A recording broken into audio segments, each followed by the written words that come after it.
Сәлам дуслар, минем исемем Алсу. Мин Аугсбург шәһәренең үзәгендә. Бу урынның 2000 еллык тарихы бар. Әйдәгез шәһәрнең үткәннәре һәм бүгенге күренешләре белән танышабыз.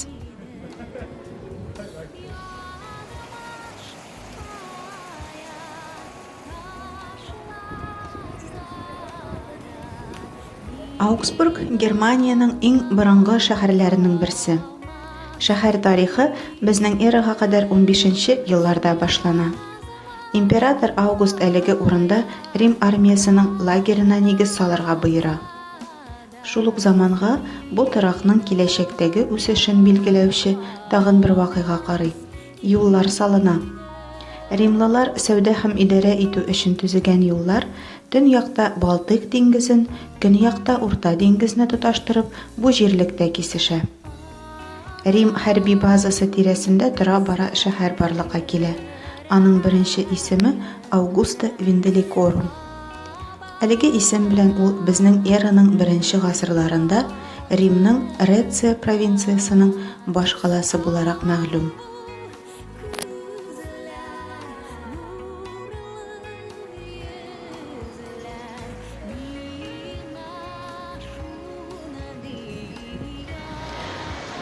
Әлеге су тәгәрмәче 1538 елдан әйләнә. Борынгылар шәһәрләрен очраклы җирдә салмаган. Су, яшәү һәм энергия чыганагы. Аугсбург шәһәре дә Дунай елгасының уң кушылдыгы Лех елгасы буенда урнашкан.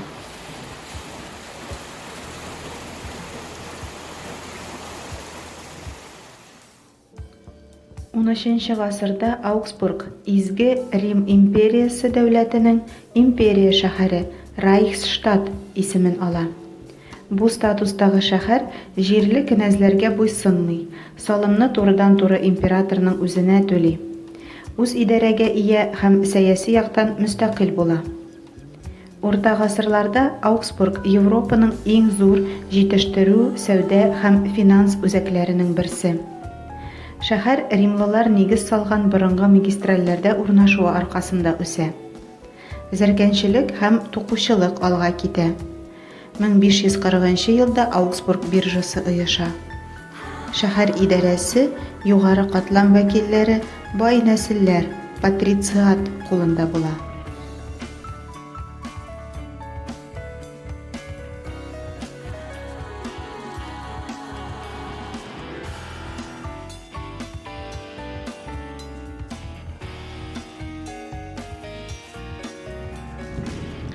Уналтынчы, 17-нче гасырлар. Аугсбургның үсеш алган чоры. Шәһәрнең чәчәк атуы һәм горурлыгы символы Rathaus, шура йорты. Бу бинада шәһәр өчен иң мөһим сәяси вакыйгалар, очрашулар һәм тантаналар уза. 1615 елда архитектор Elias Hall Rathaus бинасының нигез ташын сала. Төзелеш 9 елда тәмамлана. Ул заманда Аугсбургның шура йорты дөньядагы 6 каттан биегрәк бердән-бер бина була. Германиядагы Ренессанс яңарыш архитектурасының иң гүзәл үрнәкләренең берсе ул. Rathausның йөрәге алтын зал. 14 метр биеклектә 2,5 килограмм алтын белән бизәкләнгән купшы бүлмәдә ачылышыннан алып бүгенгәчә Аугсбурглылар иң мөһим чараларын уздыра. Rathaus йөзендәге 2 бизәк, империя бөркете һәм бакырдан коелган нарат күркә. Аугсбургның алман милләтенең изге Рим империясендәге әһәмиятен ассызыклый. Бөркет шәһәрнең турыдан-туры кайзерга буйсынуын белдерә. Урта диңгез өлкәләрендә үсүче итальян нараты Пиния агачы күркәсе шәһәргә антик чорда нигез салыну турында искә төшерә. Бу билгене шәһәрнең күп кенә биналарында һәм диварларында табырга мөмкин. Аугсбургның тагын бер символы Перлахтурм. 70 метр бейеклектәге Перлах манарасы шәһәрдәге иң биек корылмаларның берсе. 10-нчы гасырда ул күзәтү манарасы итеп төзелгән. Гасырлар дәвамында күп тапкыр үзгәртелә, бейеклеге арттырыла, кыңгырау белән сәгать, гөмбәз өстәлә.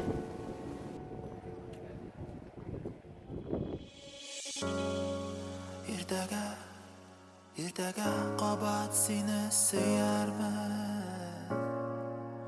бездә шундый уен. Белмәгән, тоймаган идем, аңламас аны икәүле дөньяны.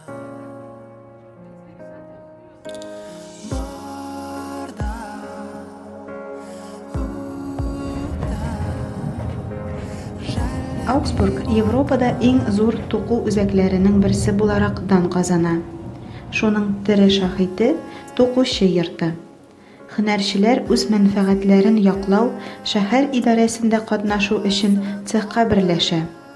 Бу соң готика стилендәге бина 14-нче гасырда тукучылар гильдиясе өчен төзелгән. 17-нче гасыр башында йортның тышкы диварларына рәссам Матиас Кагер шәһәр тарихына багышланган төсле фрескалар яза. 20-нче гасырда тукучы йортын 2 тапкыр өр-яңадан төзергә туры килә. Бина фасадындагы уникаль фрескалар җентекләп күчерелеп яңадан языла.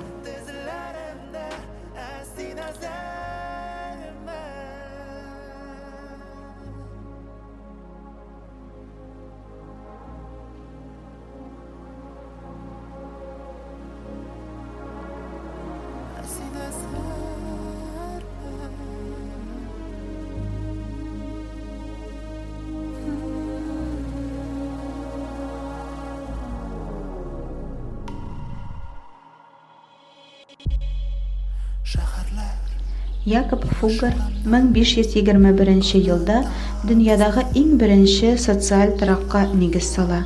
Фукерай шәһәр эчендәге шәһәр. Аның чиркәве, шәһәр стенасы һәм эш капкасы бар. Биредә 67 йортта 150 кеше яши. Еллык аренда 1 еврога да тулмый. Монда яшәүнең бердән-бер шарты католик диндә булу һәм көн саен Фуггер гаиләсенә 3 тапкыр дуга кылу. Бүгенге көндә бу социаль йортлар урта гасырның танылган нәселе дәвамчылары оештырган Фуггер фонды карамагында.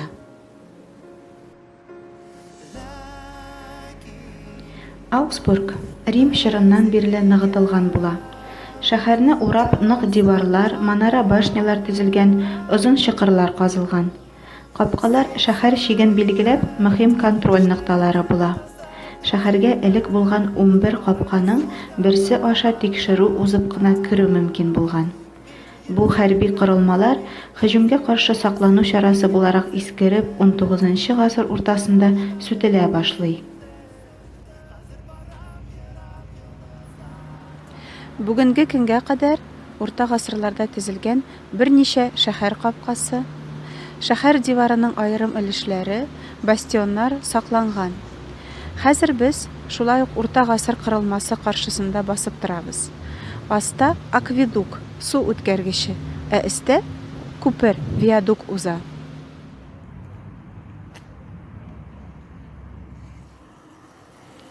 Унөченче гасыр Кызыл капкада әле чын урта гасыр шәһәр капкасына тиешле бар нәрсә бар. Туфрак өеме, бастион, күпер, алгы капка һәм манаралы төп капка. Аугсбург Германияның Рим белән Венецияга урта диңгезгә капкасы була. Кызыл капка кайзер император килгәндә дә кереш булып хезмәт итә.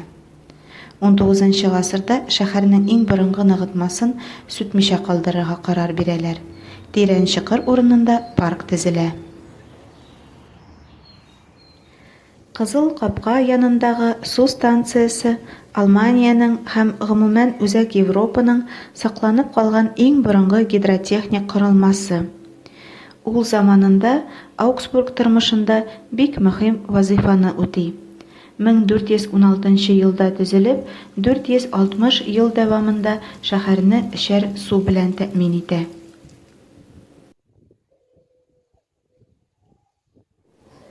Борынгы су станциясы шәһәрнең су белән идарә итү җайланмаларының бер өлеше генә.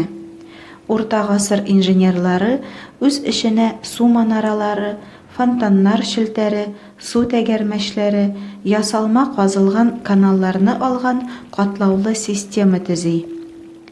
Булар барысы шәһәр халкын эшәр су, ә сәнәгать промышленностьны су көче белән тәэмин итә.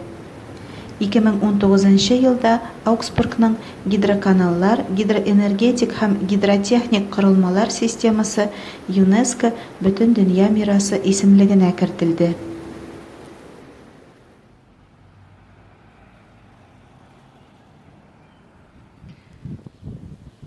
Вертых елгасы аша күпер янындагы шәһәр капкасы. 14 гасырда төзелгән. Шәһәр капкасы янында ук таможня йорты торган. Монда товар сату һәм юллар куллану өчен акчалата җыем алынган. 1805 елда әлеге капка аша Аугсбургка армиясе белән Наполеон керә. Шәһәр бәйсезлеген югалтып, Наполеонның союздашы Бавария короллеге эченә керә. 19 гасыр Аугсбург тарихында ирекле империя шәһәре статусын югалтудан башлана. Изге Рим империясы 10 гасырда нигез салынган һәм 1806 елга кадәр патшалыкларны, графлыкларны, ваграк җирләрне берләштергән зур дәүләт. Наполеон сугышлары Европа картасына зур үзгәрешләр кертә. Шул исәптән турыдан-туры кайзерга буйсыну хукугы бетерелә. 8 гасыр яшәгән берлекнең соңгы мөһим кануны булып империяга кергән кече дәүләтләрне зурракларына кушу була. Епископ һәм монастырь җирләре, вак кенәзлекләр, ирекле империя шәһәрләре юкка чыга.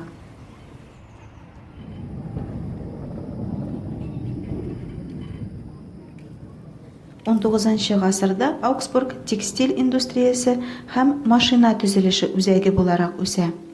МАН машина заводында инженер Рудольф Дизель 1893 елда беренче дизель двигателен төзи. 1897 елда һава шары фабрикасы нигезләнә.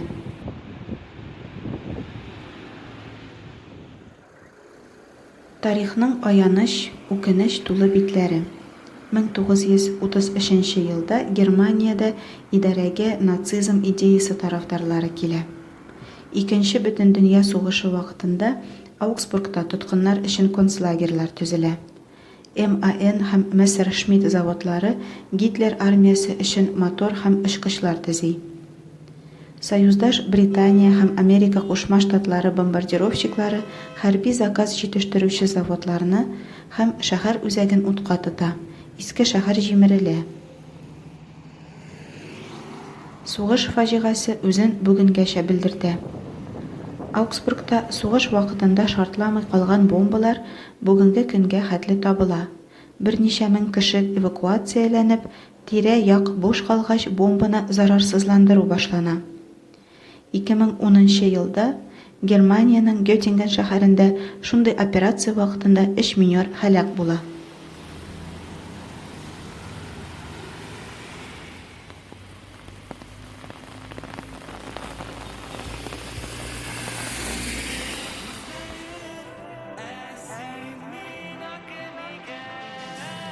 Сугыштан соңгы елларда Аугсбургның тарихи биналары, архитектура һәйкәлләре өр-яңадан төзелә.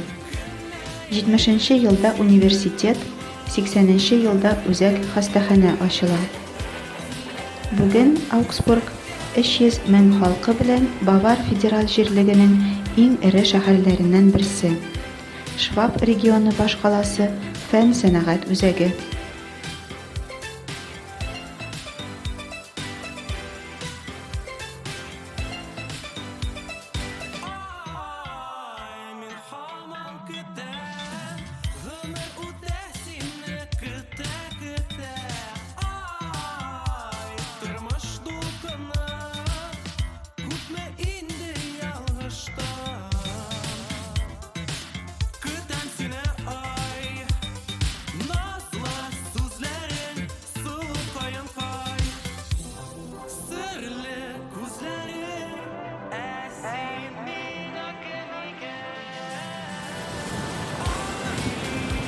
җырда җырланган тормыш дулкыннарын күзәтеп,